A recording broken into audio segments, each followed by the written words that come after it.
Inilah selembaran pamflet calon presiden nomor urut 3 dan Partai Hijau Daun yang dipasang oleh seorang kakek yang mengaku bernama Den alias Raja.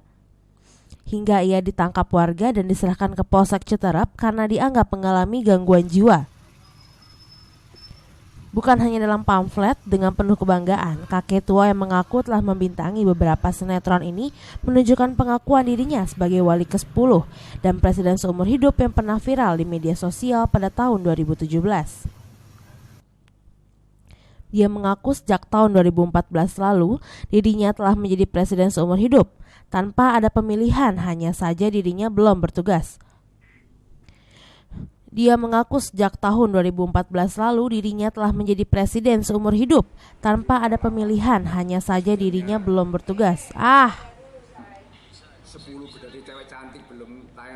Dia mengaku sejak tahun 2014 lalu dirinya telah menjadi presiden seumur hidup tanpa ada pemilihan, hanya saja dirinya belum bertugas. Tadi saya bertapa di Gunung Klothok 3 tahun lamanya. Gunung Klothok Kediri itu loh, Jawa Timur. Saya dapat WC atau komando dari malaikat itu Sunan Gunung Klothok wali 10. Nah, Presiden RI seumur hidup. Terus zaman dulu kan ada usupan Coro Jawa. Sementara itu, saat ini kakek tua tersebut telah dipulangkan ke keluarganya di Jombang oleh pihak Balai Kesejahteraan Kabupaten Bogor. Dari Citerep, Kabupaten Bogor, Edi Junaidi melaporkan.